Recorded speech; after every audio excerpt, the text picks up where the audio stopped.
शंकराचार्यं केशवबादरायणं सूत्रभाष्यकृतो वन्दे भगवन्तो पुनः पुनः श्रीमच्छंकर भगवत्पूज्यपाद सद्गुरुभ्यो नमः।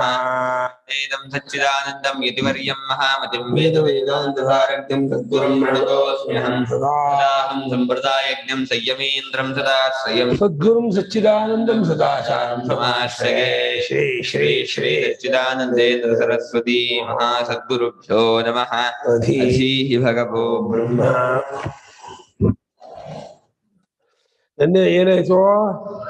ದೇವರಾಜ ದೇವೇಂದ್ರ 100 ಅಶ್ವಮೇಧ ಮಾಡಿದವನು, 32 ವರ್ಷ ಬ್ರಹ್ಮಚರ್ಯ ಮಾಡಿದಂತಹ ದೇವೇಂದ್ರ ತತ್ತರಿಸೋದ. ಆತ್ಮಜ್ಞಾನಕ್ಕೆ ಗೊತ್ತಾಗಲ್ಲ, ನಾಹಮತ್ರ ಭೋಗ್ಯಂ ಪಶ್ಯಾಮಿ ಅಂತಂದ. ಅವನೇ ಪಟ್ಟಿ ಹೊಡೆದ. ಆಮೇಲೆ ವಿರೋಚನ ಮಹಾಪ್ರಾಜ್ಞ ಪ್ರಜಾಪತಿಯ ಮಗನಾದರೂ ಕೂಡ 30 ವರ್ಷ ಬ್ರಹ್ಮಚರ್ಯ ಮಾಡಿದ್ರು, ಅವನಿಗೇನು ಗೊತ್ತಾಗ್ಲಿಲ್ಲ, ಹಾಗೆ ವಾಪಸ್ ಹೋದ. ಅದೇ ರೀತಿ ಸಾಂಖ್ಯರು, ಆಮೇಲೆ ಕಣಾದರು, ಬೇರೆ ಬೇರೆ ಇದಲ್ಲ, ಅವರೆಲ್ಲ ಆಗಮ ಸಂಪ್ರದಾಯವನ್ನು ಬಿಟ್ಟವರಾದ್ರಿಂದ ಪುರುಷರು ಅನೇಕರು ಅಂತ ಸಾಂಖ್ಯರ ಕಲ್ಪನೆ. 9 ಆತ್ಮ ಗುಣ ಅಂತ ಹೇಳಿ ಸಾಂಖ್ಯ ಕಲ್ಪನೆ. ಅದೇ ರೀತಿ ಇನ್ನೇ ಬೇರೆ ಅನೇಕ ಮೀಮಾಂಸಕರು ಕೂಡ ವೇದ ಪ್ರಮಾಣರಾಗಿದ್ರು ಕೂಡ ಆತ್ಮಿಕತ್ವದಲ್ಲಿ ಇಂದದಂತೆ ಆತ್ಮಿಕತ್ವ ಒಪ್ಕೊಂಡ್ಬಿಟ್ರೆ ನಾವೆಲ್ಲ ಆಗ್ಬಿಡ್ತೀವಲ್ಲ ಅಂತ ಹೇಳಿ ಹೆದರ್ಕೊಂಡವರಾಗಿ ಅವರು ಕೂಡ ಆರೋಹ ಅವರೂಪ ಕರ್ಮ ಮಾಡ್ತಾ ಸ್ವರ್ಗಕ್ಕೆ ಹೋಗೋದು ಬರೋದು ಇದನ್ನ ಮಾಡ್ಕೊಂಡಿದ್ದಾರೆಯೇ. ಇಂತಿಂತ ದೊಡ್ಡ ಮಹಾ ಪಂಡಿತರೇ, ಜೈಮಿನಿಗಳು ಸಾಮಾನ್ಯರು. ವೇದಾರ್ಥ ಜೈಮಿನಿ, ವೇದಾರ್ಥವನ್ನು ಬಲ್ಲ ಜೈಮಿನಿಗಳು ಪಲ್ಟಿ ಹೊಡೆದ್ರು ಆತ್ಮವಿಚಾರದಲ್ಲಿ. ಸಾಂಖ್ಯರು ವೈಶೇಷಿಕರು ಲಗಾಟ ಹೊಡೆದ್ರು.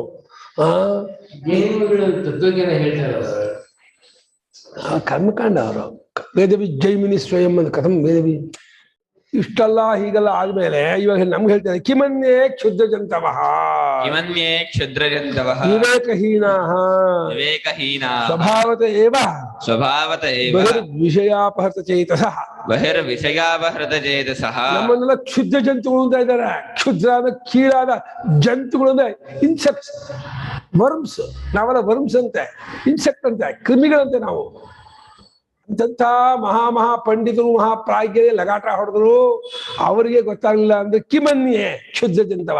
ಇನ್ ಬೇರೆ ಸಾಮಾನ್ಯವಾಗಿರೋ ಜಂತುಗಳು, ಹುಳು ಹುಪ್ಪಟಗಳಂತಿರ್ತಕ್ಕಂತಹ ಈ ಮನುಷ್ಯರು ವಿವೇಕಹೀನರು. ಅವರಿಗೆ ಬರೀ ಅನ್ನಪಾನಾದಿಗಳಲ್ಲೇ ಅವರ ಮನಸ್ಸು, ಭೋಗದಲ್ಲೇ ಮನಸ್ಸು. ಸ್ತ್ರೀ ಅನ್ನಪಾನ ಬರೋದಿಲ್ಲ. ಅವರು ಸ್ವಭಾವದಿಂದಲೇ ವಿಷಯ ಹೊರಗಡೆ ವಿಷಯವನ್ನೇ ವಿಷಯ ಮಾಡ್ಕೊಂಡಿರ್ತಾರೆ. ಹೊರಗಿನ ವಿಷಯವಾದ ಶಬ್ದ ಸ್ಪರ್ಶ ರೂಪಗಳನ್ನೇ ವಿಷಯ ಮಾಡಿಕೊಂಡು ಬೆಳಗ್ಗೆಯಿಂದ ಸಂಜೆವರೆಗೂ ಅದೇ ಚಿಂತೆ, ಅದೇ ವಿಚಾರ, ಅದೇ ಆಲೋಚನೆ, ಅದೆಲ್ಲ ಮುಳುಗಿರ್ತಾರೆ. ಪೇಪರ್ ನೋಡು, TV ನೋಡು, ನ್ಯೂಸ್ ನೋಡು, ಅದನ್ನ ನೋಡು, ಇದನ್ನ ನೋಡು, ವಿಚಾರ ನೋಡು, ಬರೀ ಅದೇ. ಇಂಥವರು ಆತ್ಮತತ್ವವನ್ನು ಅರಿಯಲ್ಲ, ಅವ್ರಿಗೆ ಅದು ಗೊತ್ತಾಗಲ್ಲ ಅಂತಂದ್ರೆ ಆಶ್ಚರ್ಯ ಏನು ಅಂತ ಇದ್ದಾರೆ ಭಾಷೆಗಾರರು. ಅದು ಹೇಳ್ಬೇಕಾ ಅವ್ರಿಗೆ ಗೊತ್ತಾಗಲ್ಲ ಅಂತ? ಆಗಲ್ಲ, ಕಷ್ಟ. ಕಶ್ಚಿದೇವ ಅನೇಕೇಶು ಕಶ್ಚಿದೇವ ವಿವೇಕಿ ಭವತಿ ಬಿಡಿದ್ದಾರೆ. ಕೋಟಿಗೊಬ್ಬ ವಿವೇಕಿಯಾಗಿರ್ತಾರೆ ಅಂತ ಕಷ್ಟ. ಅದರ ಏನಪ್ಪ ಇದರ ಇದು ತಾತ್ಪರ್ಯ ಏನು ಇದನ್ನು ಹೇಳಕ್ ಹೊರಟಿದ್ದಾರೆ ಅಂತೇಳಿ ಇವಾಗ ಈ ಕೊನೆ ವಾಕ್ಯದಲ್ಲಿ ಬರೀತಾರೆ. ಒಳ್ಳೆ ವಾಕ್ಯ. ತಸ್ಮಾದಿದಂ ತ್ಯಕ್ತ ಸರ್ವ ಬಾಹ್ಯೈಷಣೈಃ ಅನನ್ಯ ಶರಣೈಃ ಪರಮಹಂಸ ಪರಿವ್ರಾಜಕೈಃ ಅತ್ಯಾಶ್ರಮಿಭಿಃ ವೇದಾಂತ ವಿಜ್ಞಾನ ಪರೈರೇವ ವೇದನೀಯಂ ಪೂಜ್ಯತಮೈಃ ರಾಜಾಪತ್ಯಂಚ ಇಮಂ ಸಂಪ್ರದಾಯಂ ಅನುಸರದ್ಭಿಃ ಉಪನಿಬದ್ಧಂ ಪ್ರಕರಣಚತುಷ್ಟಯೇನ ತಥಾ ಅನುಶಾಸತ್ಯದ್ಯಾಪಿ ತ ಏವ ನಾನ್ಯೇ ಇತಿ. ಅದ್ಯಾಪಿ ತ ಏವ ನಾನ್ಯೇ ಇತಿ.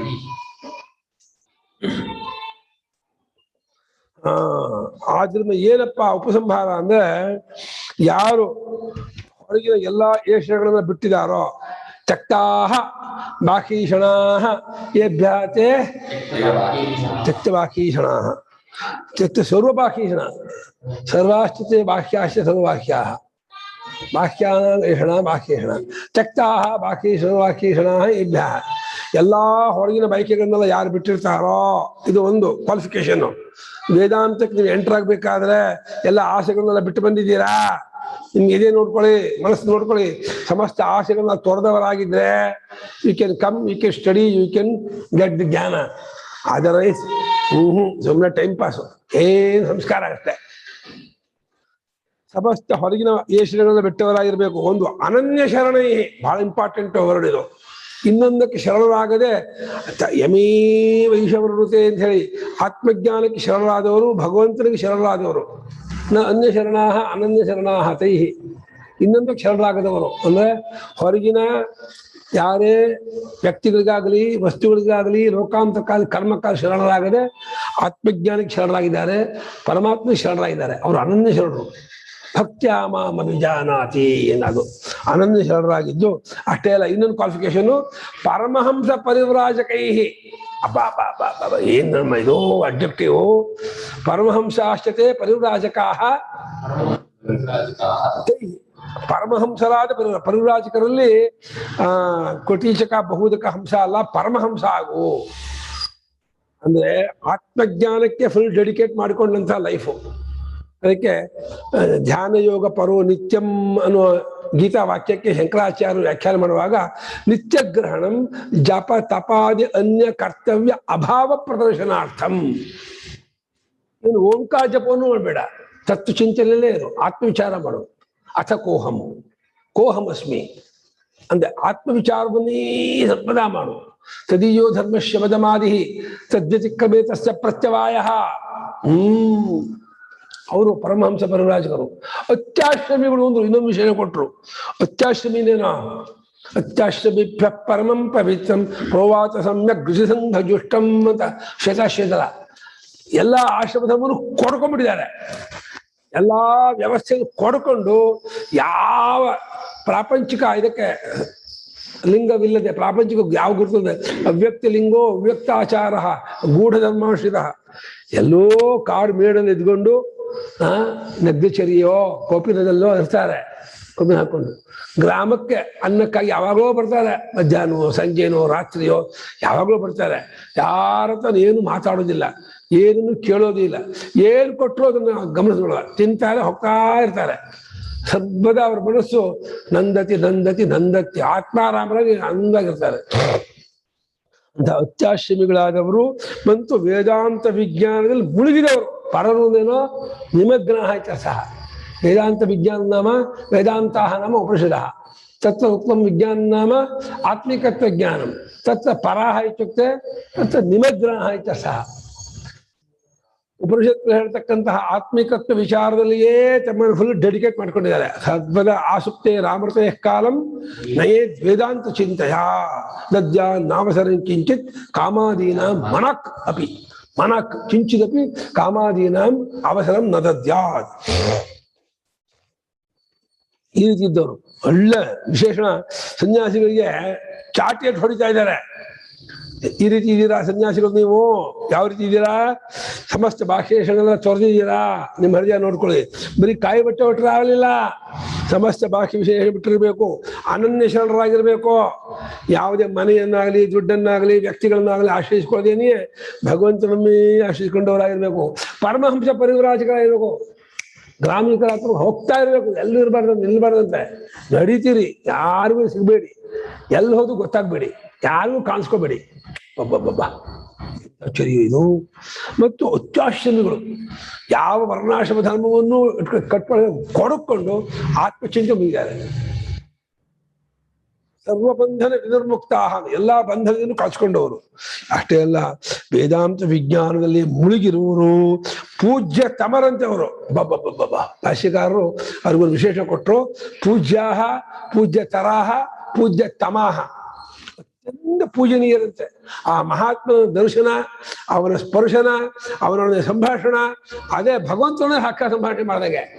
ಆ ಪುಣ್ಯಾತ್ಮ ಕಂಡ ಅಂದ್ರೆ ಭಗವಂತನ ಕಂಡ ಹಾಗೆ. ಅವನತ್ರ ಮಾತಾಡದೆ ಅಂದ್ರೆ ಸಾಕ್ಷಾತ್ ಭಗವಂತ. ಯಾಕೆ ಅವನು ಆತ್ಮನಾಗ್ಬಿಟ್ಟ, ಪರಮಾತ್ಮ ಆಗ್ಬಿಟ್ಟ. ಅವನು ತನ್ನ ಅಹಂಭಾವ ಕಳ್ಸ್ಕೊಂಡು ಅದನ್ನ ಬಾಧೆ ಮಾಡಿಕೊಂಡು ಅಹಮಸ್ತಿ ಪರಂ ಬ್ರಹ್ಮ ನಿತ್ಯ ಶುದ್ಧ ಬುದ್ಧ ಮುಕ್ತ ಸ್ವಭಾವ ಅಂತೇಳಿ ಆ ಸರ್ವಾತ್ಮ ಭಾವದಲ್ಲಿ ನೆಲೆ ನಿಂತಹ ಮಹಾನುಭಾವ ಇದಲ್ಲ, ಅವನು ಪೂಜ್ಯ ತಮರು. ಪ್ರಾಜಾಪತ್ಯ ಸಂಪ್ರದಾಯ, ಪ್ರಜಾಪತಿ ಉಪದೇಶ ಮಾಡಿದ ಸಂಪ್ರದಾಯ ಇದೆಯಲ್ಲ, ಈ 4 ಪರ್ಯಾಯಗಳಲ್ಲಿ ಜಾಗ್ರತ್, ಸ್ವಪ್ನ, ಸುಷುಪ್ತಿ ಮತ್ತು ತುರಿಯ, ಈ ಸಂಪ್ರದಾಯವನ್ನ ಅನುಸರಣೆ ಮಾಡುವಂತಹ ಮಹಾತ್ಮರು ಇವತ್ತಿಗೂ ಮಾಡ್ತಾ ಇದ್ದಾರಂತೆ. ಅದ್ಯಾಪಿ ಉಪನಿಬದ್ಧಂ ಅಂತ ಇದ್ದಾರೆ. ಪ್ರಕರಣ ಚತುಷ್ಟಯೇನ ಉಪನಿಬದ್ಧಂ, 4 ಪ್ರಕರಣಗಳಿಂದ ಇವತ್ತಿಗೂ ಆ ಪ್ರಾಜಾಪತಿ ಸಂಪ್ರದಾಯ ಅನುಸರಣೆ ಮಾಡಿದಂತಹ ಗೌಡಪಾದರು ಅದನ್ನ ಮಾಡಿದ್ದಾರೆ ಅಂತ. ಪ್ರಕರಣ ಚತುಷ್ಟಯ, ಆಗಮ ಪ್ರಕರಣ, ವೈತಥ್ಯ ಪ್ರಕರಣ, ಅದ್ವೈತ ಪ್ರಕರಣ ಮತ್ತು ಅಲಾತ ಶಾಂತಿ ಪ್ರಕರಣ ಅಂತ ಹೇಳಿ ಪ್ರಕರಣ ಚತುಷ್ಟಯೇನ ಉಪನಿಬದ್ಧಂ ಅಂತ ಬರೆದಿದ್ದಾರೆ. ಅಂದ್ರೆ ಗೌಡಪಾದರನ್ನ ಇಲ್ಲಿ ಸ್ಮರಣೆ ಮಾಡ್ತಿದ್ದಾರೆ ಅಂತ ಒಂದರ್ಥ.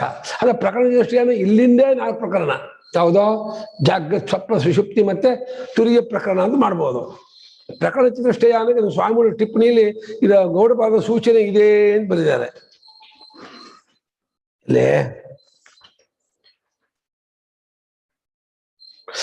ಇಲ್ಲಿ ಸ್ಥಾನತ್ರಯ ಮತ್ತು ತುರಿಯ ಎಂಬ ವಿಷಯದ ಪ್ರಕರಣ ಆಮಿಗ ಟೀಕೆ. ಈ ವಿಷಯವನ್ನು ವೇದಾಂತ ಸಂಪ್ರದಾಯವನ್ನು ಬಲ್ಲ ಅಂತ ವಿಶೇಷ ಕೊಟ್ಟಿದ್ದರಿಂದ ಶ್ರೀ ಗೌಡಪಾದರವರು ಆಗಮ ಪ್ರಕರಣವೇ ಮುಂತ 4 ಪ್ರಕರಣ ಎಂಬ ಅಭಿಪ್ರಾಯವೂ ಇಲ್ಲಿ ಧ್ವನಿತವಾಗಿದೆ. ಧ್ವನಿತ, ಪಚ್ಚವಾಗಿಲ್ಲ, ಧ್ವನಿತವಾಗಿದೆ ಅಂತ ಬರೆದಿದ್ದಾರೆ. ವೇದಾಂತ ಸಂಪ್ರದಾಯವನ್ನು ಅನುಸರಣೆ ಮಾಡುವರು ಯಾರವರು? ವೇದಾಂತ ಪ್ರಪಿತಾಮಹ ಅಂತ, ವೇದಾಂತ ವೃದ್ಧರು ಅಂತ ಇದ್ದಾರೆ. ವಿಶೇಷ ವೇದ ಸಿದ್ಧಾಂತ ವಿದ್ವದ್ಭಿರಪಿ ಭಾಷಿತಂ, ಯಾರು ಹೇಳಿದ್ದು? ಶೇಷಾಚಾರ್ಯರು. ಎಲ್ಲೇ? ಭರದ್ವಾರ್ತಿಕದಲ್ಲಿ. ಯಾರ ವಿಷಯಕ್ಕೆ? ಗೌಡಪಾದ ವಿಷಯಕ್ಕೆ. ವಿಶೇಷ ವೇದ ಸಿದ್ಧಾಂತ ವಿದ್ವದ್ಭಿರಪಿ ಭಾಷಿತಂ ಮುರ್ಲೋಹ ವಿಸ್ಫುಲಿಂಗಾತ್ಯೈ ಅಂತ ಹೇಳಿಕೊಂಡಿದ್ದಾರೆ. ಸಮಸ್ತ ವೇದಾಂತ ಸಿದ್ಧಾಂತವನ್ನ ಕರತಲಾಮಲಕ ಮಾಡಿಕೊಂಡಂತ ಮಹಾನುಭಾವ ಅವ್ರು ಹೇಳಿದ್ದಾರೆ ಈ ವಿಚಾರವನ್ನ ಅಂತ ಹೇಳಿ ಅಷ್ಟು ಗೌರವವಾಗಿ ಪೂಜ್ಯತಮ ಬುದ್ಧಿಯಿಂದ ಅವರನ್ನ ಪರಾಮರ್ಶೆ ಮಾಡಿದ್ದಾರೆ ಶ್ರೀ ಸುರೇಶ್ವರಾಚಾರ್ಯರವರು. ಶಂಕರಾಚಾರ್ಯರು ಕೂಡ ಸಂಪ್ರದಾಯ ವಿಧ ಅಂತ ಕರೆದಿದ್ದಾರೆ. ಗೌಡಪಾದಾಚಾರ್ಯರನ್ನ ಸಂಪ್ರದಾಯ ವಿಧ ಆಹುಹು ಅಂತ ಹೇಳಿ ಸೂತ್ರ ಭಾಷೆಯಲ್ಲಿ ಸಂಪ್ರದಾಯವನ್ನು ಬಲ್ಲವರಂತೆ ಅವರು. ಯಾವ ಸಂಪ್ರದಾಯ? ನಾರಾಯಣ ಸಂಪ್ರದಾಯ. ಅಲ್ಲಿ ಬರೆದಿದ್ದಾರೆ ಬದರಿಕಾಶ್ರಮದಲ್ಲಿ ನಾರಾಯಣ ಕುರಿತು ತಪಸ್ಸು ಮಾಡಿ ಅವರನ್ನ ಪಡ್ಕೊಂಡ್ರು ಗೌಡಪಾದರು ವೇದಾಂತ ಜ್ಞಾನವನ್ನ. ಹಾಗಾಗಿ ತಮ್ಮಂದೇ ದ್ವಿಪದಾಂಬರಂ ಅಂದ್ರು. ದ್ವಿಪದಾಂಬರಂ, 2 ಕಾಲುಳ್ಳವರಂತಹ ಮನುಷ್ಯ ಅತ್ಯಂತ ಶ್ರೇಷ್ಠ ನಾರಾಯಣನನ್ನ ನಾನು ನಮಸ್ಕಾರ ಮಾಡ್ತೀನಿ ಅಂತ ಹೇಳಿ ಅವರು ಸಂಪ್ರದಾಯ ನಾರಾಯಣ ಉಪದೇಶ ಮಾಡೋ ಸಂಪ್ರದಾಯವನ್ನು ಅನುಸರಣೆ ಮಾಡಿದಂತಹ ಮಹಾನುಭಾವರು. ಅವ್ರು ಹೇಳ್ತಿದ್ದಾರೆ ಅದ್ಯಾಪಿ ಸಂಪ್ರದಾಯ ಅನುಸರದ್ಭಿ ಅಂತ. ಅದ್ಯಾಪಿ ಪದ ಇಲ್ಲ ಇಲ್ಲಿ, ಮುಂದಕ್ಕಿದೆ ನೋಡು. ಅನುಶಾಸತ್ ಅದ್ಯಾಪಿ ತಯೇವ, ಟುಡೇ, ಇವತ್ತಿಗೂ ಕೂಡ ಅವರೇ ಉಪದೇಶ ಮಾಡ್ತಾ ಇದ್ದಾರೆ. 4 ಪ್ರಕರಣಗಳಿಂದ ಗೌಡಪಾದರು ಇವತ್ತಿಗೂ ಆ ಮಾಂಡುಕ್ಯದ ಆಗಮ, ವೈತಥ್ಯ, ಅದ್ವೈತ, ಅಲಾತ ಪ್ರಕರಣಗಳಿಂದ ಇವತ್ತು ಅನುಶಾಸನೆ ಮಾಡ್ತಿದ್ದಾರೆ. ಅಥವಾ ಪ್ರಜಾಪತಿಯು ಇವತ್ತಿಗೂ ಈ ಉಪನಿಷತ್ತು ಜಾಂಡೋಗ್ಯ ಉಪನಿಷತ್ತು ಮೂಲಕ ಉಪದೇಶ ಮಾಡ್ತಿದ್ದಾರೆ ಅಂತ. ತಯೇವ ಅಂತ ಹೇಳದ್ ನೋಡಿದ್ರೆ ತಯೇವ ಅನುಶಾಸತಿ ಅಲ್ಲ, ತಯೇವ ಅನುಶಾಸತಿ ಏಕವಚನ ಹೆಂಗಾಗತ್ತೆ? ಶಾಸ್ತಿ ಶಾಸತಿ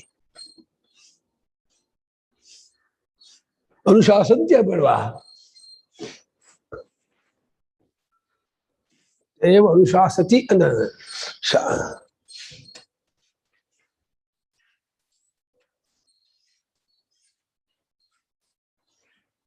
ಇದು ಹಂಗೆ ದಧಾತಿ ದತ್ತ ದಧತಿ ಹಂಗೆ ಬಹು ಚೆನ್ನಾಗಿದೆ ಅಂತ.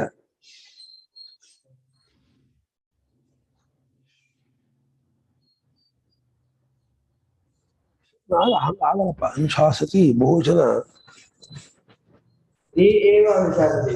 ಅದೇ ತೇ ಬಹುಜನಕ್ಕೆ ಅನುಶಾಸತಿ ಹೆಂಗೆ ಕರ್ತ ಯಾರ ಅನುಶಾಸನೆಗೆ ಏತಾನೆ ತೇ ಅನುಶಾಸತಿ ಹೆಂಗಾಗತ್ತೆ? ಅನುಶಾಸಂತಿ ಬೇಡವಾ? ಯಾವ್ದು ಹಂಗ್ ಮಾಡಲ್ಲ ಸಂಸ್ಕೃತದಲ್ಲೇ. ಆಹಾ ತೇ ಗೌರವ ಕ್ರಿಯಾಪದ ಹಂಗ ತೇವ ಅನುಶಾಸಂತಿ ಆಗ್ಬೇಕು. ಶಾಸ್ತೆ ಶಾಸಾತಿ ಶಾಸನೆ ಶಾಸತಿ.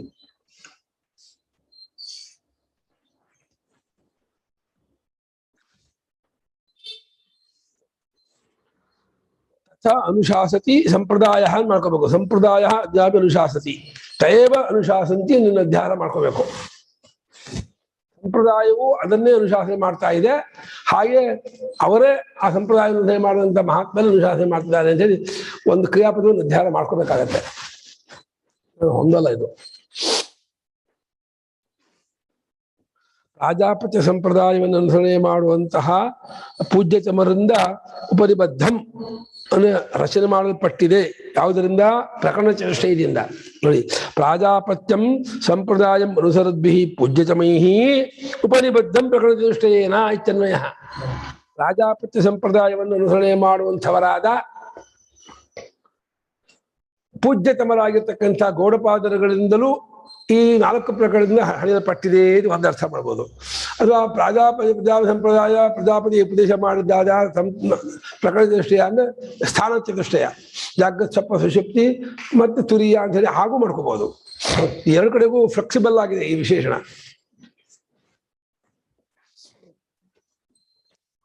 ಇಂದಿಗೂ ಅವರೇ ಉಪದೇಶ ಮಾಡುವವರಾಗಿದ್ದಾರೆ ಹೊರತು ನಾನೇ ಬೇರೆಯವರಿಂದ ಈ ರೀತಿ ಸಂಪ್ರದಾಯವನ್ನು ಅನುಸರಣೆ ಮಾಡಿದವರು, ಏಷಣಾತ್ರ ಬೆಳೆದವರು, ಬಹಿರ್ವಿಷಯಾಸಕ್ತ ಚೇತಸ್ಕರು ಮತ್ತು ಅನ್ಯ ಶರಣರಾಗಿರ್ತಕ್ಕವರು ಉಪದೇಶ ಮಾಡಲಾರರು. ಅವ್ರಿಗೆ ಆಗೋದಿಲ್ಲ ಉಪದೇಶ ಮಾಡಕ್ಕೆ. ಇಂಥವರೇ ಉಪದೇಶ ಮಾಡಬೇಕು, ಇವರ ಹತ್ರನೇ ಹೋಗ್ಬೇಕು. ಆತ್ಮಜ್ಞಾನ ಬೇಕು ಅಂದ್ರೆ ನಾವು ತತ್ವಜ್ಞಾನಿಗಳನ್ನೇ ಪರಿಸಾರಬೇಕಂತೆ. ಭಗವಂತನಂತ ಪ್ರತಿನಿತ್ಯ ಪೂಜೆ ಮಾಡಿದ್ಮೇಲೆ ಏನ್ ಕೇಳ್ಕೋಬೇಕು ಅಂದ್ರೆ, ಪರಮೇಶ್ವರ ಪರಮಾತ್ಮ ನಿನ್ನನ್ನು ಪರಿಚಯ ಮಾಡಿಕೊಂಡ ಮಹಾತ್ಮನನ್ನು ಕರುಣಿಸು. ನೀನೇ ಬಂದರೂ ಪರವಾಗಿಲ್ಲ, ನನಗೆ ನಿನ್ನನ್ನು ಪರಿಚಯ ಮಾಡಿಕೊಂಡ ತಿಳ್ಕೊಂಡಂತಹ ಮಹಾತ್ಮನು ನನ್ನ ಕರುಣಿಸು, ನನ್ನ ಅನುಗ್ರಹಿಸು. ನಾನು ಅವರ ಸೇವೆ ಮಾಡಿಕೊಂಡಿದ್ದು ಅವರ ಉಪದೇಶದಿಂದ ನಿನ್ನ ಪರಿಚಯ ನಾನು ಮಾಡ್ಕೊಳ್ಳುವಂತಾಗಬೇಕು. ಆ ರೀತಿ ಭಗವಂತ ನನಗೆ ಅನುಗ್ರಹ ಮಾಡಪ್ಪ ಅಂತ ಅದನ್ನು ಕೇಳ್ಕೋಬೇಕಂತೆ. ನಿನ್ನಂತೆ ನಾನಾಗಬೇಕು ಅಂತ. ನೀನ್ ಹೇಗಿದೆಯೋ ನಾನು ಹಾಗಾಗಬೇಕು, ನಿನ್ನ ಸ್ವರೂಪ ನಾನು ಪಡೆಯೋನಾಗಬೇಕು. ಹಾಗಾಗಿ ಅದನ್ನು ಪಡಿಬೇಕಾದ್ರೆ ನಿನ್ನನ್ನು ಕಂಡುಕೊಂಡವರೇ ಬೇಕು. ನಿನ್ನನ್ನು ಕಂಡುಕೊಂಡವರೇ ನಿನ್ನನ್ನು ತಿಳಿಸ್ಕೊಡ್ತಾರೆ. ಅದನ್ನು ನಿನ್ನನ್ನು ಕಂಡುಕೊಂಡವರಾದ ಮಹಾತ್ಮರು ಯಾರಿದಾರೋ ಅವರನ್ನ ಅವ್ರ ಹತ್ರಕ್ಕೆ ನನ್ನ ಹೋಗುವ ಹಾಗೆ ಮಾಡು. ಅವ್ರು ಇಂಥವ್ರು ನಂಗೆ ಗುರುತಾಗುವ ಹಾಗೆ ನನಗೆ ಅವಿವೇಕ ಕೊಡು. ಹಾಗೆ ಅಂಥವ್ರು ನಮ್ಮ ಹತ್ರದಲ್ಲಿದ್ದು ನಮ್ಗೆ ಗೊತ್ತಾಗ್ಬೇಕು ಅಂತಿಲ್ಲ ಅವರು. ಹಾಗೆ ನಮಗೆ ವಿವೇಕ ಸೂರ್ಯ ಉದಯವಾಗದೆ ಹೋದ್ರೆ ನಮ್ಮ ಚರ್ಮಚಕ್ಷಸ್ಸು ಮಹಾತ್ಮರನ್ನು ಮನುಷ್ಯರನ್ನು ಪ್ರಾಕೃತ ಮನುಷ್ಯನಾಗೆ ನೋಡ್ಬಿಡ್ತೀವಿ. ಹೊಳೆ ನರಸೀಪುರದಲ್ಲಿ ಸ್ವಾಮಿಗಳು 50 ವರ್ಷ ಕಾಲ ಇದ್ರೆ ಹೊಳೆ ನರಸೀಪುರದವರಿಗೆ ಎಷ್ಟೋ ಜನ ಗೊತ್ತಿಲ್ಲ ಸ್ವಾಮಿಗಳಿಗೆ. ಸ್ವಾಮಿಗಳು ಅವ್ರು ಹೇಳ್ತಿದ್ರು, ಇವರು ಇದಲ್ಲ ಯಾರೋ ನಾಗಮ್ಮ ಅಂತ, ಅವ್ರ ಮೇಲೆ ಭಿಕ್ಷೆಗೆ ಬೇರೆ ಹೋಗ್ತಿದ್ರು ಸ್ವಾಮಿಗಳು. ಮುಂದೆ ಅವ್ರು ಭಿಕ್ಷೆ ಹೂಮು ಹೋಗ್ಬಿಡೋರು, ಅವ್ರು ಇರ್ತಿರ್ಲಿಲ್ಲ. ಸ್ವಾಮಿಗಳನ್ನ ನೋಡೇ ಇಲ್ಲಂತೆ. ಆಮೇಲೆ ಅವರ ಮೇಲೆ ಭಿಕ್ಷೆ ತರ್ತಿದ್ರು. ಈಗ ನಾಗಮ್ಮ ಅವರು ಇವರು 50 ವರ್ಷ ಕಾಲ ಹೊಳೆ ನರಸೀಪುರದಲ್ಲೇ ಸಮಸ್ತ ತತ್ವ ಚಿಂತನೆ ಮಾಡಿ ಅಧ್ಯಾತ್ಮ ಚಿಂತನೆ ಮಾಡಿ ಅಧ್ಯಾತ್ಮ ಮುಳುಗಿದಂತಹ ಮಹಾತ್ಮರನ್ನ ಹೊಳೆ ನರಸೀಪುರದವರೇ ನೋಡಿಲ್ಲ ಅಂದ್ರೆ ಇದಂಥ ಮಾಯೆ ಏನ್ರಿ ಇದು. ಇದು ಅಶರೀರೋ ವಾಯುರಭ್ರಂ ವಿದ್ಯುಸ್ತನಯಿತ್ವೋ ಅಶರೀರಾಣ್ಯೇತಾನಿ ತದ್ಯಥಾ ಏತಾನ್ಯಮುಷ್ಮಾದಾಕಾಶಾತ್ ಸಮುತ್ಥಾಯ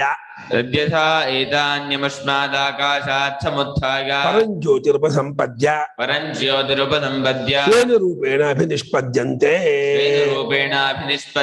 ಏವಮೇವೇಷ ಸಂಪ್ರಸಾದಃ ತಸ್ಮಾತ್ ಶರೀರಾತ್ ಸಮುತ್ಥಾಯ ಪರಂಜ್ಯೋತಿರುಪಸಂಪದ್ಯ ಸ್ವೇನ ರೂಪೇಣ ಅಭಿನಿಷ್ಪದ್ಯತೆ ಸ ಉತ್ತಮ ಪುರುಷಃ ಸದತ್ರ ಪರ್ಯೇತಿ ಯಕ್ಷತ್ಕ್ರೀಡಂದ್ರಮಮಾಣಃ ಶ್ರೀಭಿರ್ವಾ ಯಾನೈರ್ವಾ ಜ್ಞಾತಿಭಿರ್ವಾ ಲೋಪಜನುಗ್ಸ್ಮರನ್ ಇದಂ ಶರೀರಂ ಸ ಯಥಾ ಪ್ರಯೋಗ್ಯ ಆಚರಣೆ ಯುಕ್ತಃ ಏವಮೇವಾಯಮಸ್ಮಿನ್ ಶರೀರೆ ಪ್ರಾಣೋ ಯುಕ್ತಃ ಅಶರೀರೋ ವಾಯುರಭ್ರಂ ವಿದ್ಯುತ್ಸ್ತನಯಿತ್ನುಃ ಅಶರೀರಾಣ್ಯೇತಾನಿ ತದ್ಯಥೈತಾನ್ಯಮುಷ್ಮಾದಾಕಾಶಾತ್ ಸಮುತ್ಥಾಯ ಪರಂಜ್ಯೋತಿರುಪಸಂಪದ್ಯ ಸ್ವೇನ ರೂಪೇಣಾಭಿನಿಷ್ಪದ್ಯಂತೆ ಏವಮೇವೈಷ ಸಂಪ್ರಸಾದಃ ತಸ್ಮಾತ್ ಶರೀರಾತ್ ಸಮುತ್ಥಾಯ ಪರಂಜ್ಯೋತಿರುಪಸಂಪದ್ಯ ಸ್ವೇನ ರೂಪೇಣಾಭಿನಿಷ್ಪದ್ಯತೆ ಸ ಉತ್ತಮ ಪುರುಷಃ ಸದತ್ರ ವರ್ಯೇತಿ ಯಕ್ಷತ್ಕ್ರೀಡನ್ ರಮಮಾಣಃ श्रीभिर्वा यानैर्वा ज्ञातिभिर्वा नोपजन इदगो शरीरं यत् प्रयोग्य आचरणे युक्तः एवमेव यमस्मिन् शरीरे प्राणो युक्तः अशरीरः वायुः अभ्रं विद्युत् स्तनगित्नुः अशरीराणि एतानि तद्यथा एता तत्तु यथा एतानि अमुष्मात् आकाशात् समुत्थाय परं ज्योतिः उपसम्पद्य स्वेन रूपेण अभिनिष्पद्यन्ते एव एषः सम्प्रसादः अस्मात् शरीरात् समुत्थाय परं ज्योतिः उपसम्पद्य स्वेन रूपेण अभिनिष्पद्यते सः उत्तमपुरुषः सः तत्र पर्येति जक्षत् क्रीडन् रममाणः स्त्रीभिः वा यानैः वा ज्ञातिभिः वा नोपजनं स्मरन् नोपजनं न दरिद्र नाकड़ उपजन अಲ್ಲ ನಾ ज्ञातिभिः वा न उपजनं ಯಾಸಂದೆ ಕಲ್ಸಂದೆ ಓ ಬಂತ ಒಳ್ಳ स्मरन् इदं शरीरं सः यथा प्रयोग्यः आचरणे युक्तः एवं एव अयम् अस्मिन् शरीरे प्राणः युक्तः ಇದು ಅಶರೀರವಂತ ಯಾವುದೋ ವಾಯು ಅಭ್ರ ವಿದ್ಯುತ್ ಸ್ತನ ಅಶರೀರ ವಾಯು ಶರೀರ ಇಲ್ಲ ನಮ್ಮ ಹಾಗೆ ಮೋಡ ಮಿಂಚು ಗುಡುಗುಗಳ ಶರೀರ ಇಲ್ಲ ಏತಾನಿ ಅಶರೀರ ಇವುಗಳಿಗೆಲ್ಲ ನಮ್ಮ ಮನುಷ್ಯರ ಹಾಗೆ ಪ್ರಾಣಿಗಳ ಹಾಗೆ ಶರೀರ ಇವುಗಳು ಆದ್ರೆ ಯಥಾ ಹಾಗೆ ಅವು ಈ ಆಕಾಶ ಅಮುಷ್ಪಾದ ಆಕಾಶ ಕೈ ತೋರಿಸ್ತಾ ಇದೆ ಈ ಆಕಾಶ ಇದೆಯಲ್ಲಪ್ಪ ಮೇಲೆ ಈ ಆಕಾಶದಿಂದ ಎದ್ಕೊಂಡು ಪರಂಜ್ಯೋತಿನ ಸೂರ್ಯನ ಪ್ರಕೃಷ್ಟವಾದ ಜ್ಯೋತಿ ಇದೆಯಲ್ಲ ಗ್ರೀಷ್ಮ ಋತುಕಾಲದ ಒಂದು ಬೆಳಕು ಆ ಜ್ಯೋತಿನ ಸೇರ್ಕೊಂಡ್ಬಿಟ್ಟು ಅವರು ತಮ್ಮ ರೂಪಿನ ತೋರ್ಕೊಂಡ್ಬಿಡುತ್ತವೆ ಯಾವ ಶಿಶಿರ ಋತು ಕಳ್ಕೊಳ್ಳೇನೆ ಆವಾಗ ಶಿಶಿರ ಋತು ಡಿಸೆಂಬರ್ ಜನವರಿ ಆದ್ಮೇಲೆ ಅದು ಕಾಣೋದೇ ಇಲ್ಲ ಎಲ್ಲೋದು ಅಂತ ಫೆಬ್ರವರಿಲೂ ಕಾಣದ ಮಾರ್ಚ್ ಏಪ್ರಿಲ್ ಆದ್ಕೊಳ್ಳೇನೆ ಬಿಸಿ ಬರ್ತಾ ಮೋಡಗಳು ಒಳ್ಳೆ ಪರ್ವತಾಕಾರವಾಗಿ ಬೆಡ್ ಗುಡ್ಡ ಆಕಾರವಾಗಿ ಮೋಡಗಳು ಎತ್ಕೊಂಡ್ಬಿಡತ್ತೆ ಆಮೇಲೆ ಮಿಂಚು ಬರುತ್ತೆ ಆಮೇಲೆ ಗುಡುಗು ಬರುತ್ತೆ ಎಲ್ಲ ತೋರ್ಕೊಳುತ್ತೆ ಎಲ್ಲ ಎಲ್ಲಿದ್ದು ಇಲ್ಲಿ ಇರ್ಲಿಲ್ಲ ಅಂತ ಸಾಲ ಆ ಆಕಾಶ ಸಮವಾಗಿತ್ತು ಆಕಾಶ ಸಮವಾಗಿದ್ದದ್ದಾಗಿರುವ ಆ ವಾಯು ಅಭ್ರ ಸ್ಥಿಮಿತವಾಗುತ್ತೆ ಗಾಳಿ ಓಡಾಡಿ ಬೀಸ್ತಾನೆ ಇರಲ್ಲ ನಿಂತು ಬಿಡುತ್ತೆ ಸುಮ್ಮನೆ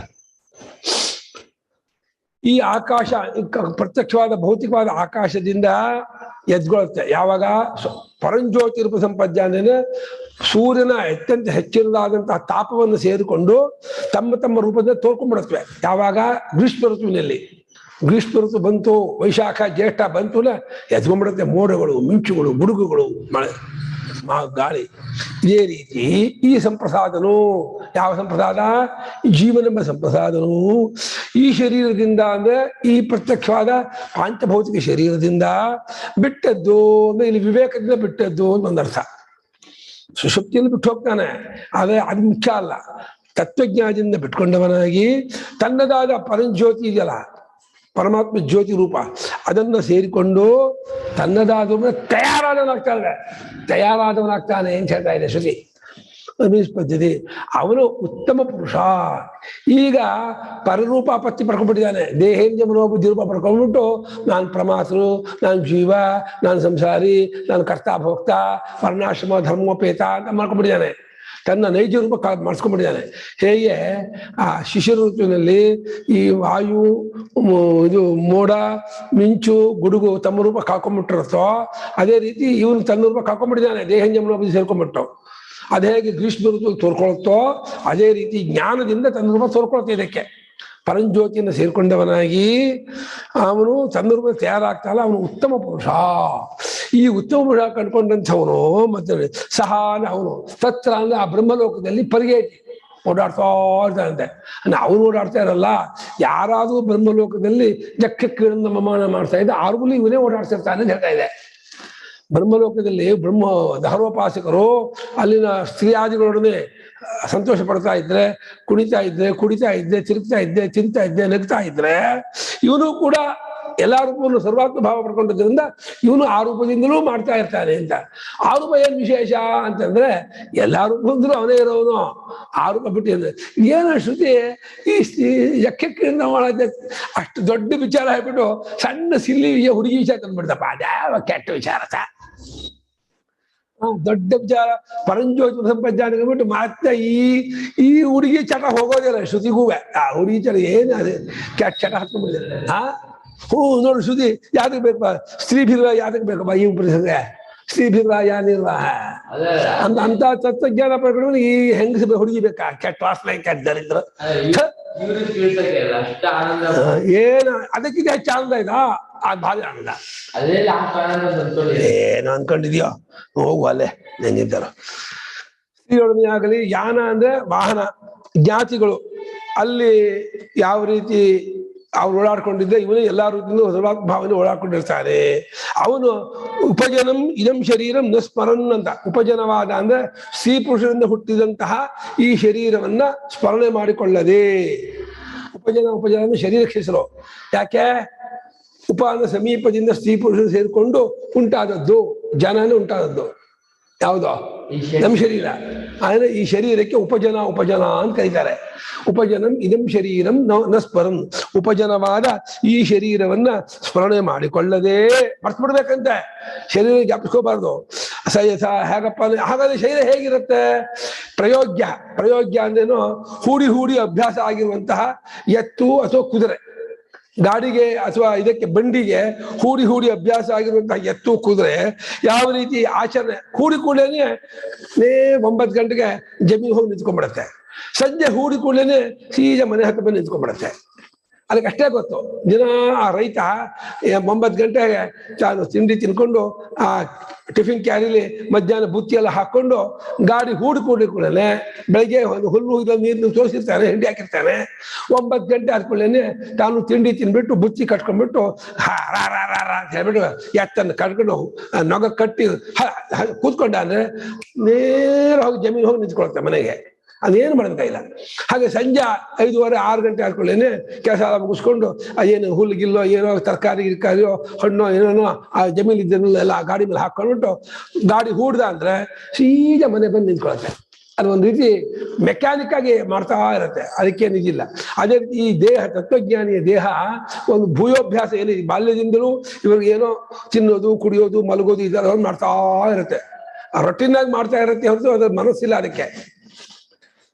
ಹಾವಿನ ಪೊರೆ ದೃಷ್ಟಾಂತ ಅಲ್ಲಿ ಕೊಟ್ಟಿದ್ರು. ಸದ್ಯಸ ಹೈಂದವಯನಿ ಬಲವಿಕೆ ಮೃತ ಪ್ರತ್ಯಷ್ಟಾಶ ಈತ ಅಂತ ಕೊಟ್ಟಿದ್ರು.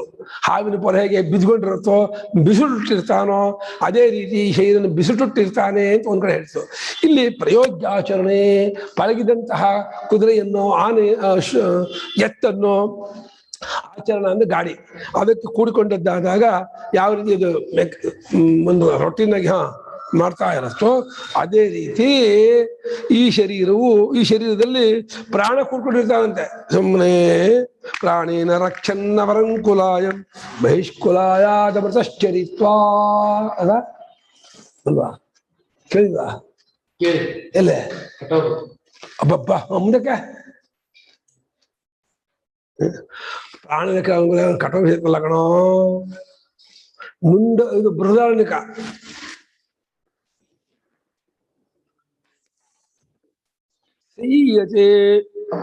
ಅಮೃತೋ ಯತ್ ಪುರುಷೋ ಯತ್ ಕಾಂ ಹಿರಣ್ಮಯ ಪುರುಷ ಏಕ ಗುಂಸಹೋ ಅಂತ ಪುಣ್ಯಶ್ಲೋಕ. ಪುಣ್ಯಶ್ಲೋಕ ಏನು? ಸೀಯತೆ ಅಮೃತೋ ಯತ್ರ ಕಾಮಂ ಹಿರಣ್ಮಯ ಪುರುಷ ಏಕ ಗುಂಸಹೋ ಪ್ರಾಣೇನ ರಕ್ಷನ್ ಅವರಂಕುಲಾಯಂ. ಅವರನೇನೋ ನಿಕೃಷ್ಟ, ತುಚ್ಛವಾದಂಥ ಶರೀರವನ್ನ ಪ್ರಾಣನಿಗೆ ರಕ್ಷಣೆ ಕೊಟ್ಬಿಟ್ಟು ಪರಮಾತ್ಮ ನಾನು ಬರ್ತೀನಿಪ್ಪ, ನಾನು ಸ್ವಚ್ಛಂದವಾಗಿ ಓಡಾಡ್ಕೊಂಡಿರ್ತೀನಿ ಅಂತ ಹೇಳಿ ಸ್ವಪ್ನದಲ್ಲಿ ತನ್ನದೇ ಒಂದು ಲೋಕ ಸೃಷ್ಟಿ ಮಾಡ್ಕೊಂಡು ಅಲ್ಲಿ ಓಡಾಡ್ತಾ ಇರ್ತಾರಂತೆ. ಈ ದೇಹ ಪ್ರಾಣನ್ನು ಕರ್ಕೊಂಡು ಹೋಗ್ಬಿಟ್ರೆ ಏನಾಗ್ಬಿಡುತ್ತೆ? ಸತ್ತೋಯ್ತು ಅಂತೇಳಿ ಸುಟ್ಟು ಬಿಡ್ತಾರೆ. ನಾ ಮತ್ತೆ ಬರೋಕ್ಕೆ ಆಗಲ್ಲ. ಅದಕ್ಕೋಸ್ಕರ ನೀನ್ ನೋಡ್ಕೊತಾ ಇರು, ನಾನು ಬರೋವರೆಗೂ ಅಂತ ಹೇಳಿ ಈ ಜೀವಪ್ಪ ಪ್ರಾಣನಿಗೆ ಆ ಕಸ್ಟಡಿ ಕೊಟ್ಟು ಪ್ರಾಣ ಕಸ್ಟಡಿ ಕೊಟ್ಟು ದೇಹವನ್ನ ತಾನು ಹೊರಟು ಹೋಗ್ತಾನೆ ಅಂತ ರೂಪಕವಾಗಿ ಮಾಡಿ ತಮಾಷೆಯ ಶ್ರುತಿ ಸ್ವಪ್ನಾತ್ಮನೇ ಮಾಡಿದೆ. ಇಲ್ಲಿ ಈ ಶರೀರದಲ್ಲಿ ಪ್ರಾಣ ಯುಕ್ತನಾಗಿರ್ತಾನೆ, ಕೂಡ್ಕೊಂಡಿರ್ತಾನೆ, ಅವನು ಸಾಟ ಆಡ್ತಾ ಆಡ್ತಾನೆ. ಕೇಳಿಪ್ಪ ನಿಮ್ಮ ಸಂಶಯಗಳು. ಸುಮ್ಮನೆ ಕೇಳ್ತಾರಂತೆ ಅವರು. ನೆಕ್ಸ್ಟ್ ಕೇಳಿಪ್ಪ, ತಕ್ಕೊಳ್ಳಿ. ಯಾಕೋ ಗುರುಗಳ ಇದು ಯುಕ್ತ ಅಂದ್ರೆ ಹೆಂಗೆ? ಯುಕ್ತ ಅಂದ್ರೆ ಯುಜುರ್ಯೋಗೆ ಕೂಡ್ಕೊಳ್ಳೋದು ಅಂತ. ಕೂಡೋದು ಕೂಡ್ಕೊಂಡದ್ದು ಪ್ರಾಣದಲ್ಲಿ ಕೂಡೋದು ಅಂತಲ್ಲ. ಅಲ್ಲ, ಆಚರಣೆ ಯುಕ್ತ. ಆಚರಣದಲ್ಲಿ ಅಂದ್ರೆ ಆಚರತಿ, ಅದೇ ಆಚರಣ ಅಂದ್ರೆ ಗಾಡಿಗೆ ಆಚರಣ ಅಂತ ಹೇಳ್ತಾರೆ. ಗಾಡಿ ಯಾವ್ದು ಓಡಾಡ್ತಾ ಇರತ್ತೋ ಓಡಾಡ್ತಾ ಚರತಿ ಚರಣ ಬಂದು ಹೋಗಿ ಮಾಡುವಂತಹ ಗಾಡಿ, ಅದರಲ್ಲಿ ಕೂಡಿಕೊಂಡಂಥದ್ದು ಯಾವುದು ಪ್ರಯೋಗ್ಯವಾದ ಅಶ್ವವೋ ಅಥವಾ ವೃಷಭವೋ ಎತ್ತೋ. ಇದು ಚರತಿ ಅಂದ್ರೆ ಬಂದು ಹೋಗಿ ಮಾಡ್ತಕ್ಕಂಥದ್ದು. ಚರಗತಿ ಭಕ್ಷಣೆಯೋ ಧಾತು. ಚರತಿ ಅಂದ್ರೆ ಓಡಾಡೋದು, ಅಡ್ಡಾಡೋದು ಅಂತ. ಅಡ್ಡಾಡೋದು ಓಡಾಡೋದು ಅಂತ. ಆಚರಣ ಅಂದ್ರೆ ಓದು. ಸೋಮಶೇಖರ್ ತೆಗಿಯೋ, ತಕ್ಕೊಳಿಪ್ಪ. ಸೋಮಶೇಖರ್ ಅವರೇ ಇದೇನಾ? Same question. ಓಕೆ, ಆಯ್ತು. ಏವಮೇವ, ಇದೇ ರೀತಿ ಈ ಶರೀರದಲ್ಲಿ ಪ್ರಾಣನು ಆ ರೀತಿ ಕೂಡ್ಕೊಂಡಿದ್ದಾನೆ ಅಂತ ಮಂತ್ರ ಅರ್ಥ ಆಯ್ತು. ಈಗ ಭಾಷ್ಯ 676. ತತ್ರ ಅಶರೀರಸ್ಯ ಸಂಪ್ರಸಾದಸ್ಯ ತತ್ರ ಶರೀರಸ್ಯ ಸಂಪ್ರಸಾದಸ್ಯ ಅವಿದ್ಯೆಯ ಶರೀರೇಣ ಅವಿಶೇಷತಾಂ ಸಶರೀರತಾಮೇವ ಸಂಪ್ರಾಪ್ತಸ್ಯ ಶರೀರಾತ್ ಸಮುತ್ಥಾಯ ಸ್ವೇನರೂಪೇಣ ಯಥಾ ಅಭಿನಿಷ್ಪತ್ತಿಃ ಯಥಾ ವಕ್ತವ್ಯ ಇತಿ ದೃಷ್ಟಾಂತಃ ಉಚ್ಯತೆ. ಅಲ್ಲಿ ಆ ಸಂದರ್ಭದಲ್ಲಿ, ಆ ವಿಷಯದಲ್ಲಿ, ಆ ಜಾಗದಲ್ಲಿ ಅವಸ್ಥಾತ್ಯ ವಿಚಾರವನ್ನು ಮಾಡುತ್ತಿರುವಂತಹ ಸಂಚಾರ ಮಾಡುತ್ತಿರುವ ಆ ಜೀವನು ಸ್ವತಃ ಅವನು ಅಶರೀರನವನು, ಶರೀರ ಸಂಬಂಧವಿಲ್ಲದವನು, ಶರೀರ ಅತೀತ ಅವನು. ಜೀವನಿಗೆ ಶರೀರ ಸಂಬಂಧ ಇಲ್ಲ, ಜೀವನು ಪರಮಾತ್ಮ ಪಕ್ಷದವನು. ಇಲ್ಲಿ ದೇಹ ಸಂಬಂಧ ಜೀವನ ಆದ ಅವನು, ರಿಯಲಿ ಜೀವನ ಅಲ್ಲ ಅವನು. ಅಶರೀರನಾಗಿರುವ ಅವನಿಗೆ ಸಂಪ್ರಸಾದ ಇನ್ನೊಂದು ಹೆಸರು. ಅತ್ಯಂತ ತಿಳಿಯಾಗಿರ್ತಕ್ಕವನು. ಸಮ್ಯಕ್ ಪ್ರಸೀದತಿ ಇತಿ ಸಂಪ್ರಸಾದ. ಚೆನ್ನಾಗಿ ತಿಳಿಯದೆ ಮನಸ್ಸಿನ ಸಂಬಂಧವೂ ಇಲ್ಲ, ಬುದ್ಧಿ ಸಂಬಂಧವೂ ಇಲ್ಲ, ಅಂತಃಕರಣ ಸಂಬಂಧ ಇಲ್ಲ, ದೇಹ ಸಂಬಂಧ ಇಲ್ಲ, ಇಂದ್ರಿಯ ಸಂಬಂಧವಿಲ್ಲ. ಆಕಾಶದಕ್ಕಿಂತ ಪ್ಯೂರು. ಯಾಕೆ ಹೇಳು? ಆಕಾಶವನ್ನು ಅಬ್ಜೆಕ್ಟ್ ಮಾಡ್ಕೊಳ್ತಾನೆ. ಆಕಾಶ ಅವನಿಗೆ ಅಬ್ಜೆಕ್ಟ್ ಆಗುತ್ತೆ. ಆಕಾಶಕ್ಕೂ ಸಬ್ಜೆಕ್ಟ್ ಅವನು. ಆಕಾಶಕ್ಕಿಂತ ಪ್ಯೂರು, ಲೈಟಿಗಿಂತ ಪ್ಯೂರ್ ಅವನು. ಯಾರು? ಜೀವಪ್ಪನೇ. ಅವನೇ ಪರಮಾತ್ಮ. ಇನ್ಯಾರೋ ಪರಮಾತ್ಮ ಬೇರೆ ಅಲ್ಲ. ಜೀವನ ಇಲ್ಲಿ ಬಂದಾಗಿದೆ ಅಭಿಮಾನ ಪಟ್ಕೊಂಡು, ಅಭಿಮಾನದ ಬಿಟ್ಟರೆ ಅವನೇ ಪರಮಾತ್ಮ. ಆ ಸಂಪ್ರಸಾದನು ಅವಿದ್ಯೆಯಿಂದ ಬಂತಪ್ಪ ರೋಗ. ಯಾವ ಶಾಪ ಕೊಟ್ಟರೋ ಗೊತ್ತಿಲ್ಲ. ಯಾವ ಶಾಪ ಕೊಟ್ಟರು ಎಲ್ಲ ಸಿಕ್ಬಿಟ್ಟಿದ್ರೆ 100 ಪೀಸ್ ಮಾಡ್ಬಿಡ್ತಿದ್ದೆ ನಾನು. ಅವಿದ್ಯೆಯಲ್ಲೂ ಶಾಪ ಕೊಟ್ಟನಲ್ಲ, ಯಾಕೆ ಕೊಟ್ಟನಪ್ಪ? ಕೆಟ್ಟ ಅವಿದ್ಯೆ. ಈ ಅವಿದ್ಯೆಯಿಂದ ಶರೀರದೊಡನೆ ಅವಿಶೇಷತ್ವ ಮಾಡ್ಕೊಂಡ್ಬಿಟ್ಟೆ. ಅವಿಶೇಷ ಅಂದ್ರೇನು? ಸಮಾನ ರೂಪತ, ಏಕತ್ವ. ಹೇಗೆ ಸ್ಫಟಿಕಲಿಂಗದ ಪಕ್ಕದಲ್ಲಿ ದಾಶಾಳ ಹೂ ಉಟ್ಬಿಟ್ರೆ ಸ್ಫಟಿಕಲಿಂಗವು ದಾಶಾಳದ ಬಣ್ಣ ಪೂರ್ತಿ ಆವಿಸ್ಕೊಂಡ್ಬಿಡುತ್ತೆ, ಒಂದಾಗ್ಬಿಡುತ್ತೆ. ಸ್ಫಟಿಕಲಿಂಗ ದಾಶಾಳ ಹೂ ಬಿಡಿಸಕ್ಕೆ ಆಗಲ್ಲ, ಹಂಗಾಗ್ಬಿಡುತ್ತೆ. ಅವಿಶೇಷತ್ವವನ್ನು ಏಕರೂಪತ್ವ, ಸಮಾನ ರೂಪತ್ವ ಪಡ್ಕೊಂಡ್ಬಿಡುತ್ತೆ. ಈ ದೇಹೇಂದ್ರಿಯ ಮನೋಬುದ್ಧಿಗಳು ಸಮಾನನಾಗ್ಬಿಟ್ಟ ಇವನು. ತಾನು ದೇಹೇಂದ್ರಿಯ ಮುಂದೆ ವಿವೇಕ ಮಾಡ್ಕೊಳ್ಳೇ ಇಲ್ಲ. ವಿಶೇಷವಾಗೋದೇನೋ, ಇದು ದೇಹೇಂದ್ರಿಯ ಮನೋಬುದ್ಧಿಗಳು, ಇದು ನಾನು ಅಂತ ಮಾಡ್ಕೊಂಡು ವಿಶೇಷ. ಅವಿಶೇಷ ಅಂದ್ರೆ ಏನೋ, ಅದರಲ್ಲಿ ಕಲಬೆರಿಕೆ, ವ್ಯರ್ಥೋದ, ಒಂದಾದ, ಏಕಾತ್ಮತೆ ಪಡ್ಕೊಂಡ್ಬಿಟ್ಟ. ಅವಿಶೇಷತ್ವನ್ನ ಹೊಂದಂತಹ ಅವನಿಗೆ ಜೀವನಿಗೆ ಸಶರೀರತಾಂ ಸಂಪ್ರಾಪ್ತ. ಇದನ್ನ ಅವಿದ್ಯೆಯಿಂದ ಸಶರೀರತ್ವ, ದೇಹೇಂದ್ರಿಯಗಳು ಕೂಡ್ಕೊಂಡವನು ಎಂಬುದನ್ನಾಗಿ ಸಂಪ್ರಾಪ್ತ ಪಡ್ಕೊಂಡಂತಹ ಆ ಜೀವನಿಗೆ ಶರೀರನ ಬಿಟ್ಟದ್ದವನಾದಾಗ ಏನು ಬಿಟ್ಟು ಹೇಳ್ತಾನೇನೋ, ವಿವೇಕದಿಂದ ಶರೀರ ಸಂಬಂಧ ಇಲ್ಲ ಅಂತ ತಿಳ್ಕೊ. ಬಿಟ್ಟೋ ಕ್ರಿಯೆ ಅಲ್ಲ. ಈ ಹೇಳಕ್ ಹೋಗ್ಬೇಡಿ. ಶರೀರ ಬಿಟ್ಟು ಹೇಳೋದು ಎದ್ದ ಶರೀರ ಹೇಳೋದು. ಶರೀರನ ಜೀವ ಬಿಟ್ಟು ಹೇಳೋದು ಅಂದ್ರೆ ಹಾವಿನಿಂದ ಹಗ್ಗ ಬಿಟ್ಟು ಹೇಳೋ ಹಾಗೆ ಬಿಟ್ಟು ಹೇಳ್ಬೇಕು. ಹಾವಿನಿಂದ ಹಗ್ಗ ಹೇಗೆ ಬಿಟ್ಟು ಹೇಳುತ್ತೋ, ಹಾವಿಲ್ಲ, ಹಗ್ಗವೇ ಹಾಗೆ ತೋರ್ತಾ ಇದೆಯನ್ನ ಹಾಗೇನೆ ಇವನು ದೇಹೇಂದ್ರಿಯ ಮನೋಬುದ್ಧಿ ರೂಪದವನಲ್ಲ. ಇವನು ದೇಹೇಂದ್ರಿಯ ಮುಂದೆ ಇವನಿಗಿಲ್ಲ. ದೇಹೇಂದ್ರಿಯ ಮನೋಬುದ್ಧಿಯೂ ನಿಜವಾಗಿಲ್ಲ. ಅದು ಕೂಡ ಇಲ್ಯೂಷನ್. ದೇಹೇಂದ್ರಿಯ ಮನೋಬುದ್ಧಿ ಅನ್ನೋದು ಕಲ್ಪಿತ. ಸ್ವಪ್ನದ ದೇಹೇಂದ್ರಿಯ ಮನೋಬುದ್ಧಿ ಹೇಗೆ ತತ್ಕಾಲದಲ್ಲಿ ಮಾತ್ರ ತೋರ್ತಾ ಇದ್ದದ್ದೋ ಜಾಗೃತ್ ಮಾತ್ರ ತೋರ್ತಾ ಇರೋದು ದೇಹೇಂದ್ರಿಯ ಮನೋಬುದ್ಧಿಗಳು. ನಿಜವಾಗಿ ದೇಹೇಂದ್ರಿಯ ಮನೋಬುದ್ಧಿ ಇದಕ್ಕೆ ಎವಿಡೆನ್ಸ್ ಇಲ್ಲ. ಪ್ರಮಾಣ ಕೊಡೋ ದೇಹ ಇದೆಯಾ ದೇಹಕ್ಕೆ? ದೇಹೇಂದ್ರಿಯ ಮನೋಬುದ್ಧಿ ಇಲ್ಲೇ ದೇಹೇಂದ್ರಿಯ ಮನೋಬುದ್ಧಿ ಇದೇನು ಬಿಡ್ತೀಯಾ? ಅದೇ ಇದೇ ಅನ್ಸ್ಕೊಳ್ತಾ. ಬೇರೆ ಸಾಕ್ಷಿ ರೂಪದಲ್ಲಿ ನೋಡಿ ಇದೇನು ತೋರ್ಸು ನೋಡೋಣ. ಸಾಕ್ಷಿ ರೂಪದಿಂದ ನಿಂತುಕೊಂಡ್ಬಿಟ್ರೆ ದೇಹೇಂದ್ರಿಯ ಮನೋಬುದ್ಧಿ ಕಾಣೋದೇ ಇಲ್ಲ. ಅದರಿಂದ ಮಿಥ್ಯಾಜ್ಞಾನ ಮುಕ್ತ ಸಶರೀರತ್ವ ಕೇಳಿಸಿದ ಕಲ್ಪಯಿತು ಶಕ್ಯ ಶಂಕಾಸ ಬೇರೆ. ತಪ್ಪುಳಿಕೆ ಬಿಟ್ಬಿಟ್ರೆ ದೇಹೇಂದ್ರಿಯ ಮನೋಬುದ್ಧಿ ಇದೆ ಅನ್ನೋಕ್ಕೆ ಏನು ಎವಿಡೆನ್ಸ್ ಇಲ್ಲ.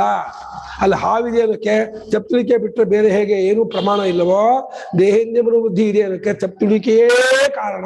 ಇಲ್ಲ, ತಪ್ಪುಳಿಕೆಯೇ ದೇಹೇಂದ್ರಿಯ ಮನೋಬುದ್ಧಿಯೇ ತೋರ್ತಾ ಇರೋದು. ದೇಹೇಂದ್ರಿಯ ಮನೋಬುದ್ಧಿ ಒಂದು ತಪ್ಪುಳಿಕೆ ಅನ್ಕೋಬೇಡಿ. ದೇಹೇಂದ್ರಿಯ ಮನೋಬುದ್ಧಿ ಯಾವಾಗಲೂ ಇರೋದಿಲ್ಲ, ಯಾವಾಗಲೂ ಅದ್ವಿತೀಯವಾದ ಬ್ರಹ್ಮವೇ.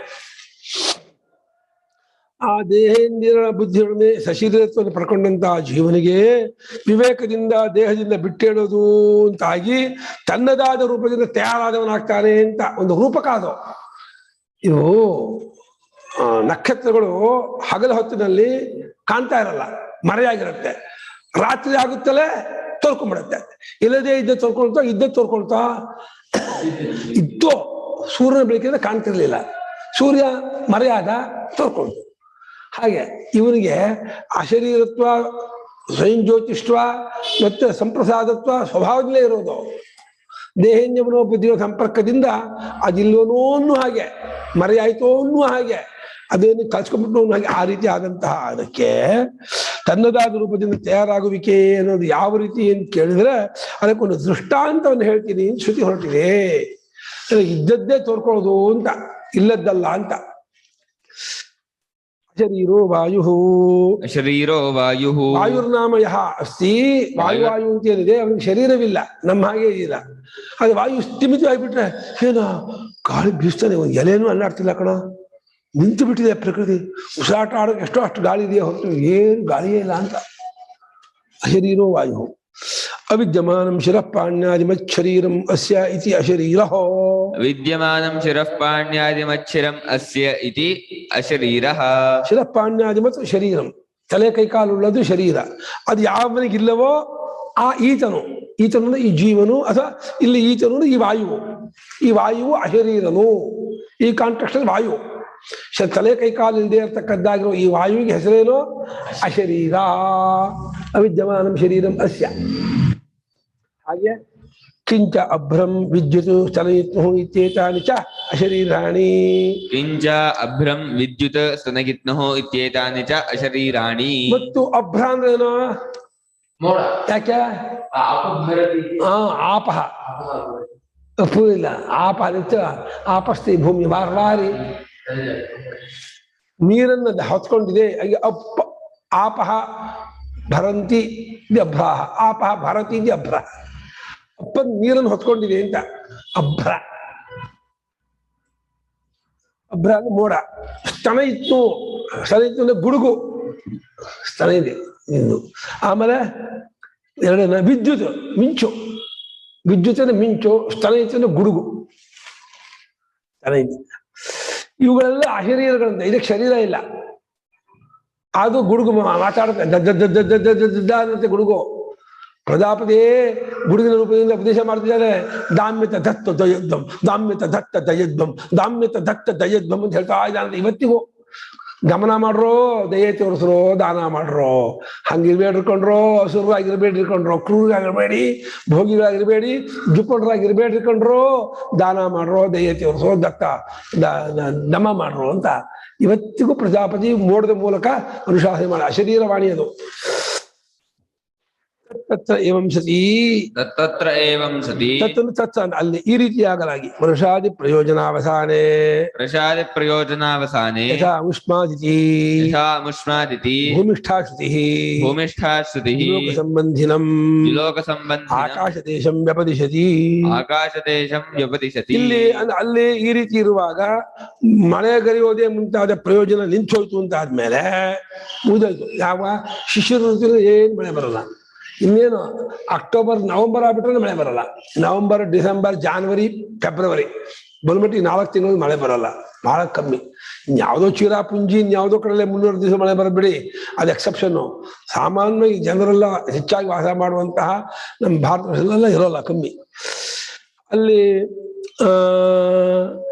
ಏನು ಮಳೆಗರಿಯೋದೇ ಮುಂತಾದ ಪ್ರಯೋಜನವೆಲ್ಲ ಮುಗಿದು ಹೋದ ಮೇಲೆ ಔಷ್ಮಾದ ಆಕಾಶ ಅಂತ ತೋರಿಸ್ತಾ ಇದೆ ಶ್ರುತಿ, ಇಲ್ಲಿಂದ ಭೂಮಿಯಿಂದ. ಅದು ಹೇಳ್ತಾ ಇದ್ದ ಶಂಕರಾಚಾರ್ಯರು, ಭೂಮಿ ಮೇಲಿದೆ ಶ್ರುತಿ, ಭೂಮಿಷ್ಠಾ ಶ್ರುತಿ. ಇನ್ನು ಭೂಮಿ ಮೇಲಿಂದ ಭೂಮಿ ಮೇಲಿರ್ತಕ್ಕ ಮನುಷ್ಯರ ಸ್ವರೂಪದಲ್ಲಿ ಕೂತ್ಕೊಂಡಿದೆ ಶ್ರುತಿ. ಅಲ್ಲಿದ್ದಂಥ ಶ್ರುತಿ ಮೇಲಿನ ಆಕಾಶಕ್ಕೆ ಲೋಕಕ್ಕೆ ಸಂಬಂಧಪಟ್ಟಂತಹ ಆಕಾಶ ಕೈ ಅಲ್ಲಿದೆಯಲ್ಲ ಆ ಆಕಾಶ ದೇಶವನ್ನ ಅಮುಷ್ಮಾತ್ ಅಂತ ಹೇಳಿ ಅಭಿನಯ ಮಾಡಿ ತೋರಿಸ್ತಾ ಇದೆ. ಅಲ್ಲಿ ಆ ಜಾಗದಿಂದ ಅಂತ, ಅಮುಷ್ಪಾತ್ ಅಂದ್ರೆ ಅಲ್ಲಿಂದ ಅಂತ ಅಭಿನಯ ಮಾಡ್ತಾ ಇದೆ ಅಂತ ಇದ್ದಾರೆ ಶಂಕರಾಚಾರ್ಯರು. ಭೂಮಿ ಮೇಲಿದ್ದ ಶ್ರುತಿ ಅಲ್ಲಿಂದ. ಯಥೋಕ್ತಾನಿ ಆಕಾಶ ಸಮಾನ ರೂಪತಾಮಾಪನ್ನಾನಿ ಸ್ವೇನ ವಾಯುವಾದಿ ರೂಪೇಣ ಅಗೃಹ್ಯಮಾಣಾನಿ ಆಕಾಶಾಖ್ಯತಾಂಗತಾನಿ ಯಥಾ ಸಂಪ್ರಸಾದಃ ವಿದ್ಯಾವಸ್ಥಾಯಾಂ ಶರೀರಾತ್ಮಭಾವಮೇವ ಆಪನ್ನಃ. ಇವುಗಳು ಮೇಲೆ ಹೇಳಿದ್ದಾದ ವಾಯು, ಅಭ್ರ, ವಿದ್ಯುತ್, ಸ್ತನ ಇತ್ತು. ಇವುಗಳು ಆಕಾಶ ಸಮಾನ ಪಡ್ಕೊಂಡ್ಬಿಡತ್ತೆ. ಏನು ಆ ಶಿಶಿರ ಋತುವಿನಲ್ಲಿ ನೋಡಿದ್ರೆ ಆಕಾಶ ತಿಳಿಯೋದ ನೀಲಿ ಆಕಾಶ. ಒಂದು 4 ಆಣೆ ಮೋಡನೂ ಇರಲ್ಲಮ್ಮ, 4 ಆಣೆ 8 ಆಣೆ ಎಷ್ಟು ಮೋಡನೂ ಇರಲ್ಲ, ಗಾಳಿ ಬೀಸ್ತಾ ಇರಲ್ಲ, ಸ್ಥಿಮಿತವಾಗಿ ನಿಂತು ಬಿಟ್ಟಿರುತ್ತೆ.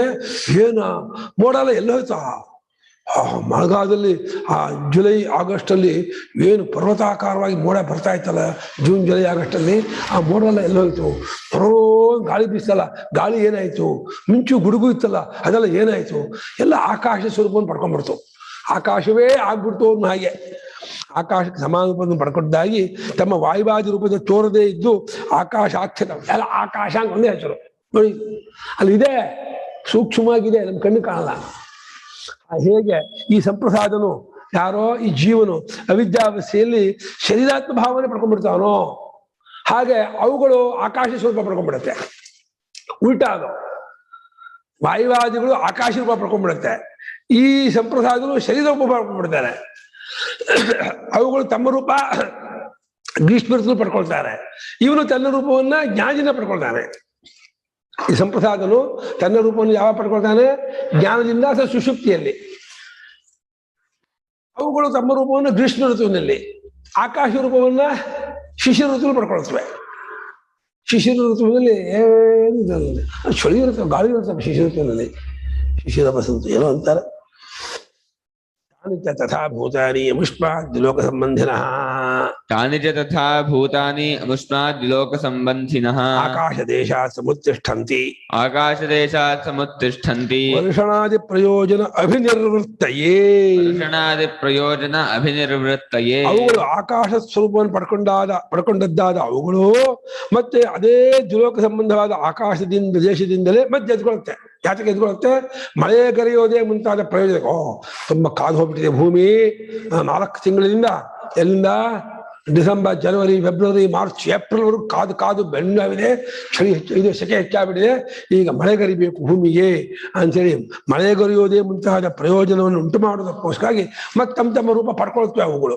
ಆ 4 ತಮ್ಮ ರೂಪ ಪಡ್ಕೊಳ್ತವೆ. ಕಥಂ ಅನ್ನು ನಾಳೆ ಹೇಳೋಣ. 8-9 ಗಂಟೆ ಆಯ್ತು.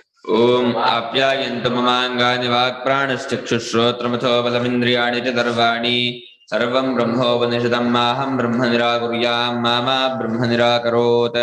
ನಿರಾಕರಣಮಸ್ತು ನಿರಾಕರಣಂ ಮೇಸ್ತು. ಆತ್ಮನಿರ್ದೇಯೋ ಉಪನಿಷತ್ಸು ಧರ್ಮಾಃ ತೇ ಮಯಿ ಸಂತು. ಓಂ ಶಾಂತಿ ಶಾಂತಿ ಶಾಂತಿ.